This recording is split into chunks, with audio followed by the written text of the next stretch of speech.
नमस्कार, मैं हूं Monish Kumar, HR team corporate office से और मैं लेकर आया हूं जिंदल स्टेनलेस का अभिव्यक्ति मंथली रैप, जिसमें प्रस्तुत हैं पिछले महीने की कंपनी हाइलाइट्स। तो चलिए शुरू करते हैं। जिंदल स्टेनलेस ने FY26 में शानदार प्रदर्शन किया। Finished good sales volume 25.66 lakh tonne रहा, जो पिछले वर्ष की तुलना में 8.1% अधिक है। Consolidated net revenue INR 42,955 crore दर्ज हुआ। प्रॉफिट आफ्टर टैक्स 27.4% बढ़कर INR 3,185 करोड़ रहा। मजबूत घरेलू मांग और विभिन्न सेक्टर्स में स्टेनलेस स्टील की बढ़ती स्वीकार्यता के साथ कंपनी ने अपनी ग्रोथ मोमेंटम बनाए रखी। साथ ही वैल्यू एडेड प्रोडक्ट्स और डाउनस्ट्रीम कैपेबिलिटीज़ पर निरंतर फोकस करते हुए अपने पोर्टफोलियो को और मजबूत किया। जिंदल स्टेनलेस ने 7 और 8 मई को नई दिल्ली में आयोजित CII कॉटम 2026 में इवेंट पार्टनर के रूप में भागीदारी की। शेपिंग अ कोरोजन फ्री नेशन थीम पर आधारित इस सम्मेलन में corrosion resistant infrastructure, life cycle performance और पब्लिक सेफ्टी पर चर्चा हुई। इस अवसर पर मैनेजिंग डायरेक्टर जिंदल स्टेनलेस और co-chair CII corrosion management division Shri Abhyudaya Jindal ji ने स्पेशल एड्रेस दिया, जिसमें उन्होंने सस्टेनेबल इंफ्रास्ट्रक्चर में स्टेनलेस स्टील और लाइफ साइकिल बेस्ड सॉल्यूशंस की भूमिका पर विचार साझा किए। साथ ही director corporate affairs mister Vijay Sharma ने पॉलिसी और एंटरप्राइज कोरोजन मैनेजमेंट पर सेशन मॉडरेट किया, जबकि head sales development mister Vikram Pandit ने हाई रिस्क इंडस्ट्रीज में कोरोजन चैलेंजेस और मिटिगेशन स्ट्रैटेजीज पर पैनल डिस्कशन में भाग लिया। भारत के रेलवे मॉडर्नाइजेशन अभियान में एक और महत्वपूर्ण उपलब्धि जुड़ी, जब मॉडर्न कोच फैक्ट्री रायबरेली से 100वीं वंदे भारत ट्रेन का रोल आउट हुआ। इस ट्रेन के निर्माण में जिंदल स्टेनलेस के 301L और 301LN austenitic stainless steel grades का उपयोग किया गया है।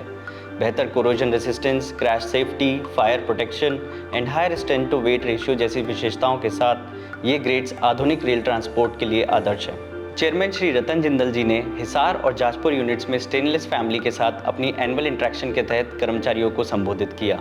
अपने संबोधन में उन्होंने FY26 के प्रदर्शन, प्रमुख उपलब्धियों और माइलस्टोन पर प्रकाश डाला।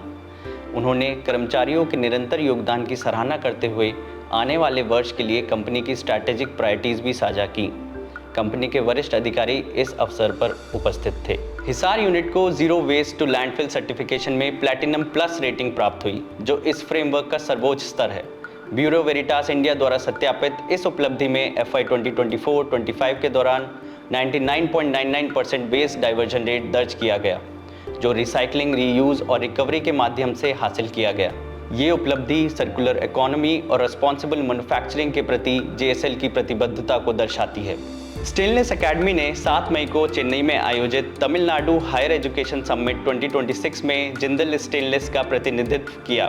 Head of stainless academy miss Bhavna Chopra Shri Krishna ने इंडस्ट्री एकेडमिया कोलैबोरेशन पर आयोजित पैनल डिस्कशन में भाग लिया और एकेडमी के cluster based demand driven skilling model पर प्रकाश डाला।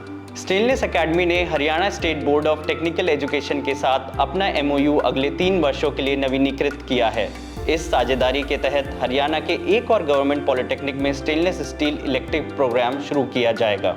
अब तक इस पहल के माध्यम से 5,500 से अधिक छात्रों को प्रशिक्षण दिया जा चुका है।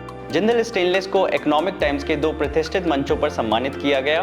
कंपनी ने ET ट्रेंडीज अवार्ड्स में B2B कैंपेन कैटेगरी में पुरस्कार जीता, जबकि ET ब्रांड डिस्ट्रप्शन अवार्ड्स में ब्रॉन्ज अवार्ड प्राप्त किया।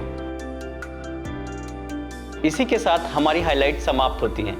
और भी खबरें और अपडेट्स जानने के लिए कंपनी और मैनेजिंग डायरेक्टर श्री अभ्युदय जिंदल जी के सोशल मीडिया हैंडल्स को ज़रूर फॉलो करें।